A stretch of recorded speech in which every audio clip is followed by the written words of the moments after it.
Congress party బలంగా ఉన్న దగ్గరే ఈ ఎస్ఐఆర్ అనే ఆయుధాన్ని ఉపయోగించి ప్రజలలో గెలవలేని కేంద్ర ప్రభుత్వం ఈ ఓటర్ లిస్టు పేరుతో బతికున్నోళ్ళ ఓటు కాంగ్రెస్ పార్టీ సానుభూతి ఓట్లని లేపేస్తారు. మనకి ప్రజల్లో ఉన్న స్పందన ఉంటే చాలు. స్పందన లేని కేంద్ర ప్రభుత్వం అధికారంలో ఉన్న పార్టీ ఈ ఎస్ఐఆర్ ద్వారా 2 రాష్ట్రాల్లో ఇప్పటికే దెబ్బేసింది.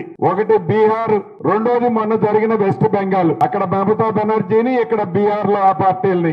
వాళ్ళు ఏ పార్టీ అయితే వ్యతిరేకిస్తుందో, ఏ పార్టీ సభ్యులైతే కొద్దిగా తలకాయ ఎగరేస్తారో, ఏ వ్యక్తి అయితే వాళ్ళ మీద యుద్ధం ప్రకటిస్తాడో వాళ్ళకు సంబంధించిన బలంగా ఉన్న ఓట్లనే కాదు, చిట్ట చివరికి ఆ వ్యక్తి నిలబడాలనుకునే వ్యక్తి కూడా ఓటు లేకుండా చేయాలని వాళ్ళు కుట్ర పన్నుతారు. అందుట్లో నా ఓటు కూడా లేకుండా చేయాలని కూడా కుట్ర పన్నుతారు. దాన్ని తిప్పి కొట్టాల్సిన బాధ్యత బిఎల్ఏలుగా మీదే.